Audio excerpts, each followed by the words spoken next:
கர்த்தருடைய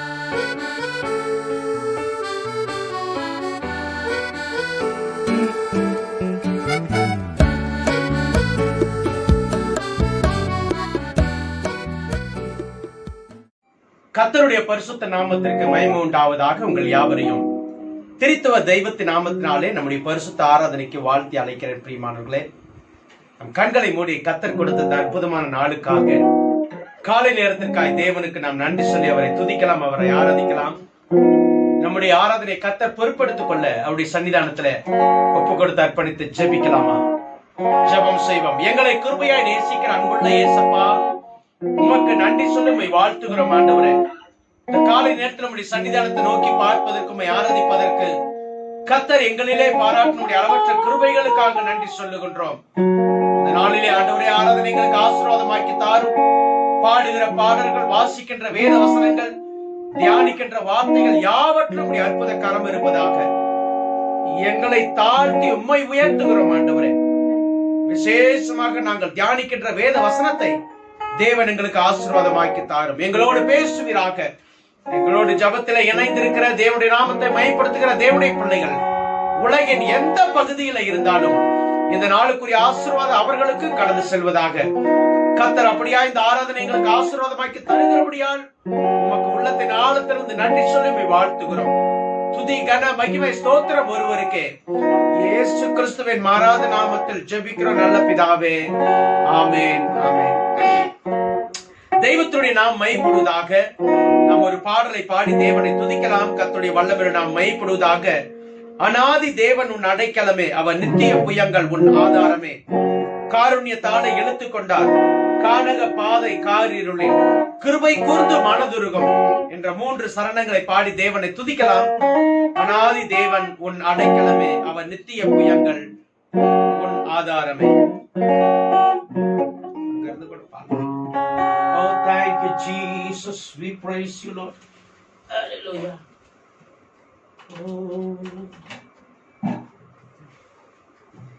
அநாதி தேவன் உன் அடைக்கலமே.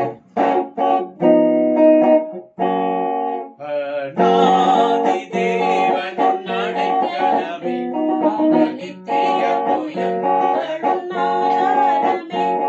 அநாதி தேவன் உன் அடைக்கலமே, அவர் நித்திய புயங்கள் உன் ஆதாரமே. இந்த தேவன் என்றென்றுமுள்ள சர்வகாலமும் நமது தேவன், மரண பரியந்தம் நம்மை நடத்திடுவார். அநாதி தேவன் உன் அடைக்கலமே, அவர் நித்திய புயங்கள் உன் ஆதாரமே.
அடைக்கலமே, அவர் நித்தியப்போ எங்களும் ஆதாரமே.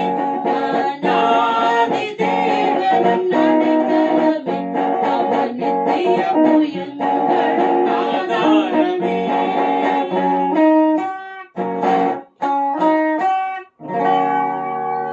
தேவாதி தேவனுடைய பரிசுத்த நாமத்திற்கு மகிமை உண்டாவதாக. ஒரு முறை கூட உங்கள் யாவரையும் திருத்துவ தெய்வத்து நாமத்தினாலே உங்களுடைய பரிசுத்த ஆராதனைக்கு வாழ்த்தி அழைக்கின்றேன். பிரியமானவர்களே, அற்புதமான வேத வசனத்தை நாம் கடந்த நாட்களே ஒரு வாரமாக தியானித்து வருகின்றோம். அப்போஸ்தலர் நடபடிகளை நாம் தியானித்து வருகிறோம்.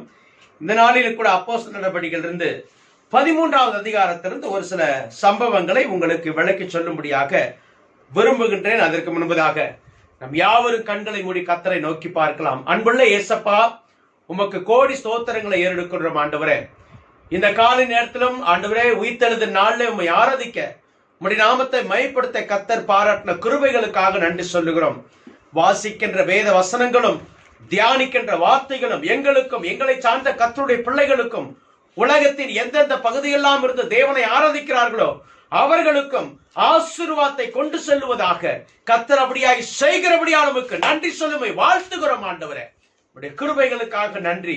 துதி கன மகிமை ஸ்தோத்திரம் ஒருவருக்கு, இயேசு கிறிஸ்துவின் மாறாத நாமத்தில் ஜெபிக்கிறோம் நல்ல பிதாவே, ஆமேன் ஆமேன். தேவனுடைய நாமத்திற்கு மகிமை உண்டாகட்டும்.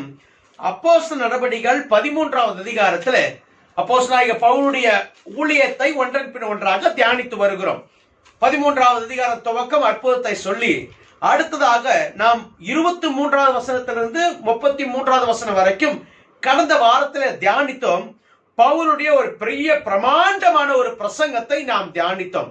மீண்டுமாக இந்த நாளிலும் கூட நாம் தியானிக்கும்படியாக அதே 13வது அதிகாரம் 34வது வசனத்திலிருந்து 44வது வசனம் வரைக்கும் திருப்பி வைத்துக் கொள்வோம். பிரியமானவர்களே, மீண்டுமாக பவுல் எதை வலியுறுத்த விரும்புகிறார், எதை முன்னிறுத்துகின்றார், எதனாலே தேவ ஜனங்கள் ரட்சிப்பின் அனுபவத்தை பெற்றுக்கொள்ள முடியும் என்று சொல்லி அழகாக அவர் சொல்லுகிற வேத வசனத்தை இந்த பகுதியிலே நாம் வாசிக்கிறோம். சரி, ஒன்றன் பின் ஒன்றாக உங்களுக்கு விளக்கும்படியாக 10-11 வசனங்கள் உண்டு. அதை விளக்கி சொல்லும்படியாக விரும்புகின்றேன். வாசிக்கலாம். 13வது அதிகாரம் 34வது வசனத்தை வாசியுங்கள். இனி அவர் அழிவுக்கு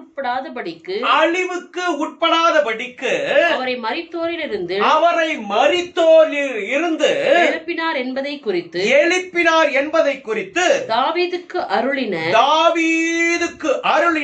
நிச்சயமான கிருபைகளை உங்களுக்கு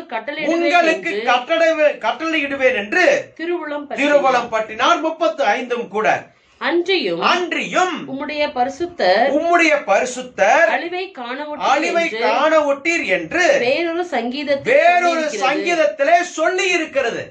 எனக்கு அருமையான தேவனுடைய பிள்ளைகளே, இந்த 2 வசனமும் தாவீதுடைய வார்த்தைகள் 2 வசனமும் எந்த அளவாக ஆண்டவராகிய இயேசு கிறிஸ்துவை முன்னிறுத்தி காண்பிக்கிறது என்று இந்த வசனத்திலே அற்புதமாக அப்போஸ்தலனாகிய பவுல் விளக்கம் கொடுக்கிறார். என்னவென்று சொன்னால், யூத ஜனங்களுக்கு தாவீது ராஜா இரட்சகராக தங்களை விரோதிகளுடைய கரங்களில் இருந்து, ஏனென்று சொன்னால் நமக்கு நன்றாக தெரியும், வேதம் முழுவதுமாக தெளிவாக சொல்லி இருக்கிறது. அப்போஸ்தலனாகிய பவுலுடைய வார்த்தையோடு கூட பழைய ஏற்பாட்டு வசனங்களை நாம் தியானிக்கிற பொழுது தாவீதுடைய கரங்கள் முழுவதுமாக இரத்த கரைகள் படிந்திருந்தது என்று சொல்லி தேவன் சொல்லுகிறார். நீ எனக்கு ஆலயத்தை கட்ட வேண்டாம், உன்னுடைய மகன் ஆலயத்தை கட்டுவான். காரணம், உன்னுடைய கரங்கள் முழுவதுமா இரத்தக்கரை படிந்திருக்கிறது. எங்கு பார்த்தாலும் யுத்தம், எங்கு பார்த்தாலும் சண்டைகள். யூத ஜனங்களுக்கு ரட்சிப்பை கொடுக்க வேண்டும் என்பதற்காக தாவீது அநேக போர் செய்திருக்கிறார். அநேகரை மடிந்து போகும்படியாய் செய்திருக்கிறார். அந்த அளவுக்கு கரங்கள் இரத்தக்கரை படிந்திருக்கிறது. அப்ப தாவீதை இஸ்ரவேல் ஜனங்கள், யூத ஜனங்கள் எங்களை விரோதிகளிடத்திலிருந்து ரட்சிக்கும்படியாக இவர் இரட்சகராக இருக்கிறார் என்று சொல்லி முன்னிறுத்தினார்கள். அப்ப தாவீதை அப்போஸ்தலனாகிய பவுல் சொல்லுகிறார், அப்படி யுத்தம் செய்து தன்னுடைய வாழ்க்கை முழுவதுமாய் இஸ்ரவேல் ஜனங்களுக்காக அர்ப்பணித்த தாவீது மரித்து போனார். அவர் அடக்கம் பண்ணப்பட்டார். அவருடைய கல்லறை இன்றைக்கும் இருக்கிறது. அதிலும் மேலானவர் ஒருவர் இருக்கிறார். அவர்தான் உலக ரட்சகர். யூதர்களுக்கு மாத்திரம் உலகத்தை ரட்சிக்க ரட்சகர் என்பதை சொல்லுகிறார். இப்ப தாவீது யூத ஜனங்களை ரட்சித்தார். யாரிலிருந்து? விரோதிகளிடத்திலிருந்து. அவருடைய கல்லறை இன்றைக்கும் இருக்கிறது. ஆனால் தாவீதே சொல்லி இருக்கிறார் எப்படி என்று சொல்லி கீழே வாசிக்கிற பொழுது, தாவீதுக்கு அருளின கிருபை. அடுத்ததாக 35வது வசனம், அன்றியும் உம்முடைய பரிசுத்தர் அழிவை காண ஒட்டீர் என்று வேறொரு சங்கீதத்தில் அவருக்கு அழிவே இல்லை. ஆண்டவராய் இயேசு கிறிஸ்துவுக்கு மரணமே இல்லை. மரித்தார், அவர் உயிரோடு கூட எழுந்திருப்பார், அவருடைய காலம் நித்திய காலம் என்று சொல்லி தாவீது சொல்லுகிறதை இந்த இடத்தில் அப்போஸ்தலனாகிய பவுல் குறிப்பிடுகின்றார். எனக்கு அருமையான தேவ ஜனமே, தாவீதை உயர்த்தி உன்னதத்தில் வைத்திருந்தார்கள் யூத ஜனங்கள். அவர்களிலும் தாவீதிலும் மேலானவர் ஆண்டவராகிய இயேசு கிறிஸ்து. அவர் மரித்தார், மரணத்தை ஜெயித்தவராக உயிரோடு கூட இருக்கிறார், அவருடைய கல்லறை இன்றைக்கும் திறந்திருக்கிறது என்பதாக தான் அப்போஸ்தலனாகிய பவுலுடைய பிரசங்கம். என்னை கேட்கிற தேவனுடைய பிள்ளைகளே, இந்த லாக்டவுன் காலங்களிலே நம்முடைய கூடாரத்தை அடைத்துக் கொண்டு உள்ளே அமர்ந்திருக்கின்றோம். கர்த்தர் நம்மை பார்த்து கொண்டிருக்கிறார். நம்முடைய கூக்குரலை பார்த்து கொண்டிருக்கிற, நம்முடைய கண்ணீரை பார்த்து கொண்டிருக்கிற, நம்முடைய வேதனைகளை கர்த்தர் அறிந்தவராய் இருக்கின்றார்.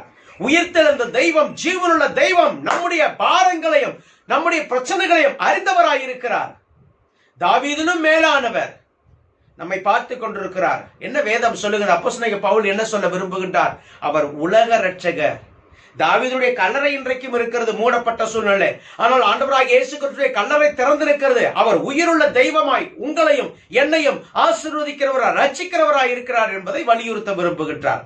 அடுத்ததாக கீழே வருகின்ற வசனத்தை நாம் தொடர்ந்து வாசிக்கலாம். 36, 37, 38 வசனங்களை வாசியுங்கள். தாவீது தன் காலத்திலே தேவனுடைய சித்தத்தின்படி அவருக்கு ஊழியம் செய்த பின்பு நித்திரை அடைந்து தன் பிதாக்களிடத்தில் சேர்க்கப்பட்டு அழிவை கண்டான். நல்லா கவனிங்களேன், இந்த வசனத்தை தான் நான் முன்பதாக உங்களுக்கு சொன்னேன். அவர் மரித்தார், யுத்தம் செய்தார், ஜனங்களுக்கு ரட்சிப்பை கொடுத்தார். அடுத்ததாக அவருடைய ஊழியம் முடிந்த பிற்பாடு, அவர் தேவன் உலகத்தில் எதற்காக அவரை தெரிந்து கொண்டாரோ அவருடைய ஊழியம் முடித்த பிற்பாடு மரித்து அடக்கம் பண்ணப்பட்டார். அவர் அழிவை கண்டார், எழுந்திருக்கவில்லை அவர்.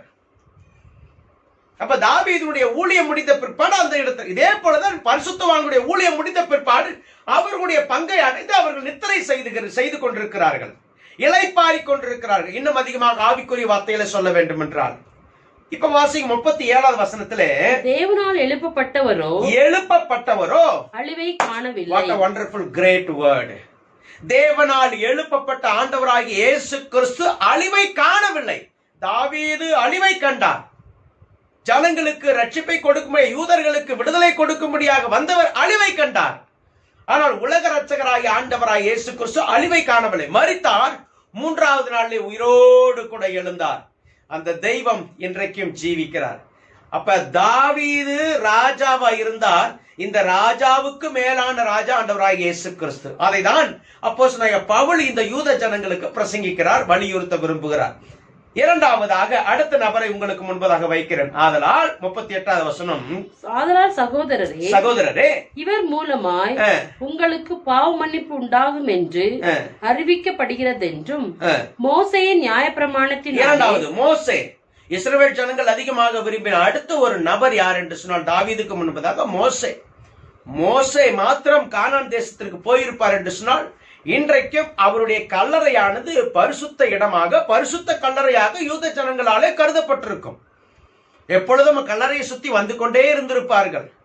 இன்றைக்கு புண்ணிய பூமியாக, புண்ணிய இடமாக அநேக ஜனங்கள் அதை பார்த்து அதன் கல்லறைக்கு அருகாமலே போய் முழங்கால் படியிட்டு ஜெபித்துக் கொண்டு வந்திருந்திருப்பார்கள். இப்படி இஸ்ரவேல் ஜனங்கள் அதிகமாக செய்திருக்கலாம்.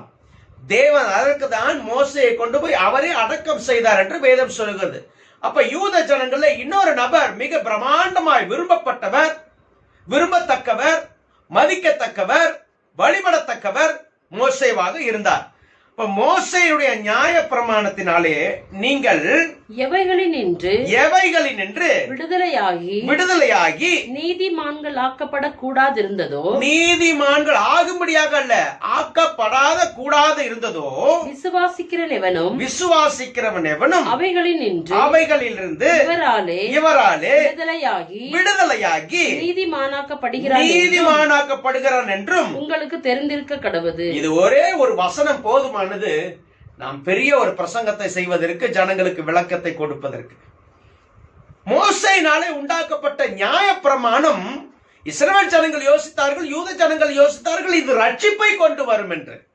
ஆனால் ரட்சிப்பை கொண்டு வரவில்லை, அது நியாய தீர்ப்பை கொண்டு வந்தது. 10 கற்பனைகள் நியாய தீர்ப்பை கொண்டு வந்தது, தண்டனையை கொண்டு வந்தது. ஒருவனும் அதை கடைபிடிக்க முடியவில்லை. ஆனால் ஆண்டவராகிய இயேசு கிறிஸ்துவின் மீது விசுவாசம் வைக்கிறவன், நியாயப்பிரமாணத்தின் மேல் விசுவாசம் வைக்கிறவன், நியாயப்பிரமாணத்தின் மேல் நம்பிக்கை வைக்கிறவன் ரட்சிக்கப்படவில்லை. இயேசு கிறிஸ்துவை நம்பினவன், இயேசு கிறிஸ்துவின் மீது விசுவாசம் வைத்தவன், இயேசு கிறிஸ்துவை பின்பற்றினவன், அவருடைய வார்த்தைகளை கை கொண்டவன் ரட்சிக்கப்பட்டான். இதைதான் பவுல் சொல்ல விரும்புகிறார். பிரியமானவர்களே, தாவீது உங்களுக்கு ராஜாவாக இருந்தார், விரோதிகள் கையிலிருந்து விடுதலை வாங்கி கொடுத்தார். ஆனால் அவர் மரித்தார், தன்னுடைய இடத்திலே போய் அழிவை கண்டார். இன்றைக்கு உயிரோடு கூட எழுந்திருக்கவில்லை. நீங்கள் விரும்புகிற மோசே நியாயப்பிரமாணத்தை கொடுத்தார், அதனாலே உங்களுக்கு ரட்சிப்பு வரும் என்று சொல்ல நீங்கள் விசுவாசித்தீர்கள். ஆனால் அது ரட்சிப்பை கொடுப்பதற்கு பதிலாக உங்களை நியாயம் தீர்த்தது. அதிலும் மேலானவர் இயேசு கிறிஸ்து மரித்து உயிர்த்தெழுந்தாரே, அவர் உங்களை ரட்சிக்கிறார். அவருடைய வார்த்தை உங்களை ரட்சிக்கிறது. அவர் மீது விசுவாசம் வைத்தால் நீங்கள் ரட்சிக்கப்படுவீர்கள். உங்களுக்கு நன்றாக புரியும் என்று நினைக்கின்றேன். தாவீது ஒரு புறமும் மோசே ஒரு புறமும் வைத்து சொல்லுங்க, இவர்கள் இருவரும் யூத ஜனங்களாய் அதிகமாய் அதிகமாய் அதிகமாய் நம்பப்பட்டவர்கள், விசுவாசிக்கப்பட்டவர்கள், விருப்பம் வைக்கப்பட்டவர்கள். இந்த 2 பேராலும் ரட்சிப்பு கொடுக்க முடியவில்லை, விடுதலையை கொடுக்க முடியவில்லை. ஆனால் மரித்து உயிர்த்தெழுந்த இயேசு கிறிஸ்து ஒருவரால் மாத்திரம் ரட்சிப்பை கொடுக்க முடிந்தது. அடுத்த வசனத்தை வாசிக்கலாமா? 40வது வசனத்தை 41 வாசிங்கள். அன்றியும் தீர்க்கதரிசிகளின் புஸ்தகத்திலே இவ்வளவு பெரிய பிரசங்கத்தை செய்திருக்கிறார். நான் பிரசங்கித்தது போல அநேக பிரசங்கத்தை அப்போஸ்தலனாகிய பவுல் செய்திருக்கிறார். அடுத்தது 41வது வசனத்துல பாருங்க என்ன சொல்லுகிறது.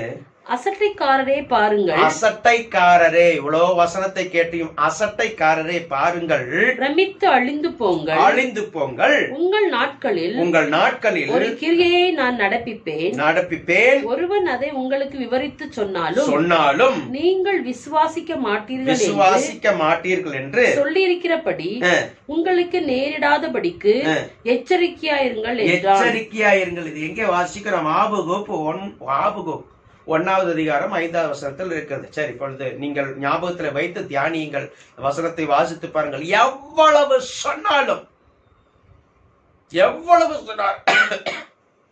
நீங்கள் ரட்சிக்கப்பட மாட்டீங்க. ஏனென்று சொன்னால் உங்களுடைய மனதை, உங்களுடைய இருதயத்தை பிசாசானவன் குருடாக்குகிறான், கடினமாக்குகிறான். இன்றைக்கு ஜனங்கள் அப்படித்தான் இருக்கிறார்கள். நோவா காலத்தில் 120 வருஷம் பிரசங்கிக்கப்பட்டது. ஆபிரகாம் தன்னுடைய விசுவாசத்தை போகிற இடத்தெல்லாம் காண்பித்தார். யாக்கோபு போகிற இடத்தெல்லாம் தன்னுடைய தெய்வத்தை வெளிப்படுத்தி காண்பித்தார். அதற்கு அடுத்ததாக தொடர்ந்து வந்த நியாயாதிபதிகளும் தேவனுடைய பிள்ளைகளும், ஊழியக்காரர்கள், ராஜாக்கள், தீர்க்கதரிசிகள், ஆசாரியர்கள் யாவரும் தெய்வத்துடைய மகத்துவத்தை சொல்லி காண்பித்தும் இன்னும் விசுவாசிக்கவில்லை. காரணம், அவருடைய இருதயம் கடினமாயிருக்கிறது, கண்கள் குருடாயிருக்கிறது. அப்படி வசனத்தை கேட்டும் கூட அப்படிதான் இருப்பார்கள் என்று சொல்லி தீர்க்கதரிசி சொல்லுகிறார்.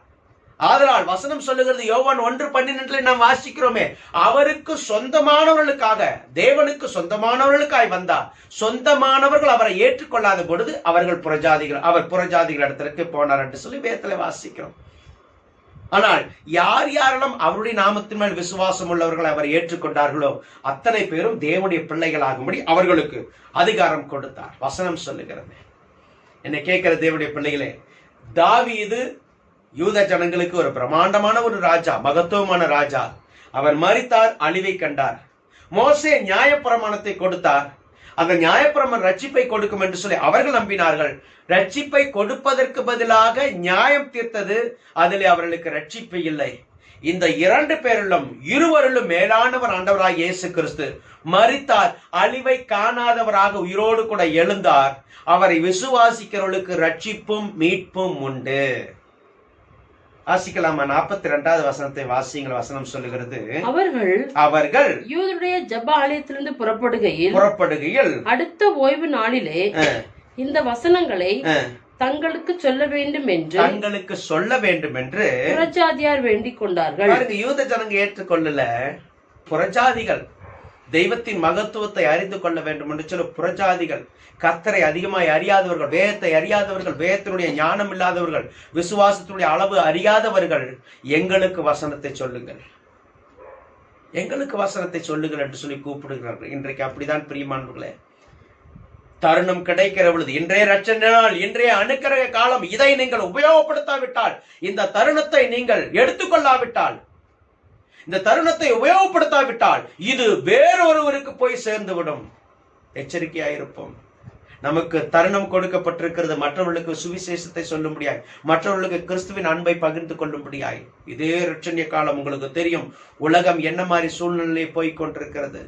பயங்கரமான சூழ்நிலை போய்கொண்டிருக்கிறது. கர்த்தர் நம்மை ரட்சித்திருக்கிறார். நாம் மற்றவர்களுக்கு அந்த ரட்சிப்பின் அனுபவத்தை சொல்லும்படியாக ஒரே ஒரு வசனத்தோடு கூட நான் சொல்லி முடிக்க விரும்புகிறேன். இப்படியே தொடர்ந்து ஜெபிக்கிறார்கள், ஊழியம் செய்கிறார்கள். 43, 44 வாசித்து முடிக்கலாம்.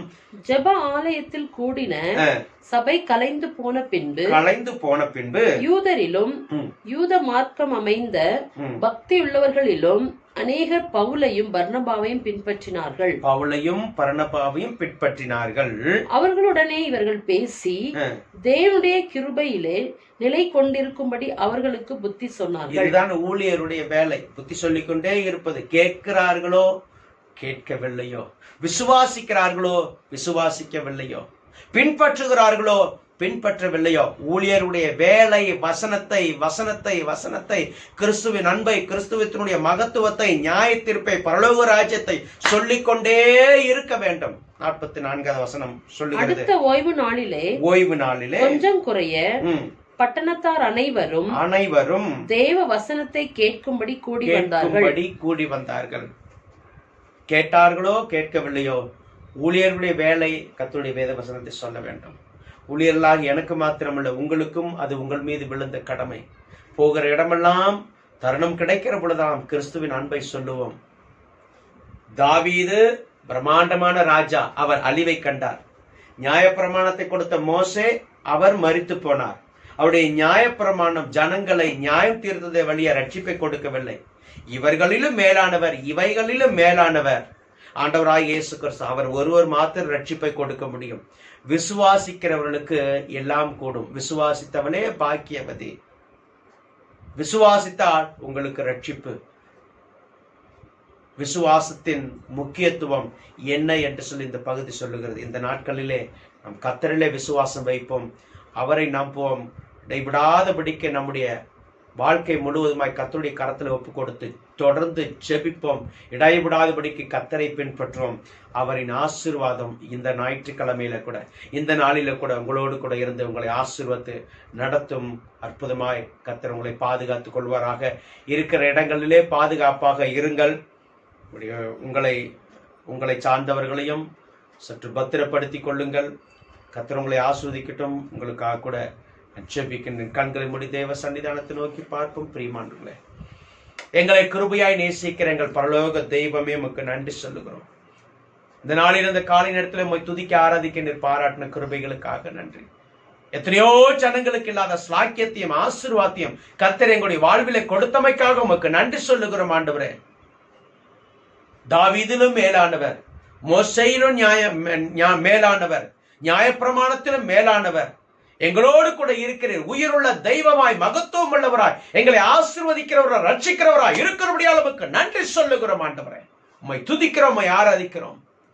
நாளில் எங்களோடு கூட இணைந்து வசனத்தை கேட்கிற, தியானிக்கிற, பாடுகிற, ஆராதிக்கிற தேவனுடைய பிள்ளைகளுக்காக ஜெபிக்கிறேன். ஒருவேளை பலவீனத்தோடு சுகவீனத்தோடு இருப்பார் என்று சொன்னார், கண்ணீரோடு கூட இந்த இடத்திலிருந்து ஜெபிக்கிறோம். ஆண்டவரே, அற்புத வல்லமை அவர்கள் மீது இறங்குவதாக, சுகம் கிடைப்பதாக. எனக்கு பிரச்சனை இருக்கிறது, பண தேவை இருக்கிறது, பொருளாதார தேவை இருக்கிறது என்று சொல்லி கண்ணீரோடு கூட போய் பார்த்து கொண்டிருக்கிற மக்களுக்காக ஜெபிக்கிறேன். கர்த்தர் ஒரு அற்புதம் செய்தல்லுவீராக. ஒருவேளை மருத்துவமனையில தங்களுக்கு அருமையானவர்களை ஆண்டவரே கொடுத்திருப்பார் என்று சொன்னால், இருப்பார்கள் என்று சொன்னால், அப்பா அவர்களுக்காக ஜெபிக்கிறேன் ஆண்டவரே. அற்புத சுகம் கிடைக்கட்டும் ஆண்டவரே. தேவ வல்லமை அவர்கள் மீது இறங்குவதாக. நாளை கர்த்தர் அற்புதம் செய்கிறபடியால் உமக்கு நன்றி சொல்லுகிறோம். இந்த வசனங்களை கொண்டு தொடர்ந்து கர்த்தர் எங்களோடு கூட பேசும். கேட்கிற உள்ளங்களிலே தேவ ஆவியானவர் கிரியை செய்தல்லுவீராக. உமக்காக போகிற இடங்கள்லாம் சாட்சியாய் நிற்க உதவி செய்தல்லுவீராக. எங்களை தாழ்த்தி உம்மை உயர்த்துகிறோம். எங்களுடைய ஜீவன் போகும் முன்பதாக, மண்டையிலே வரும் முன்பதாக, எதையாகிலும் கிறிஸ்துவுக்காக செய்தோம் என்ற ஆண்டவரே மனப்பான்மை எங்களுக்குள்ளே காணப்பட கர்த்தர் கிருபை செய்வீராக. எங்களை தாழ்த்தி உம்மை உயர்த்தி உம்முடைய சன்னிதானத்தில் எங்களை முற்றிலுமாய் சமர்ப்பிக்கிறோம் ஆண்டவரே. துதி கன மகிமை உமக்கு செலுத்துகிறோம்.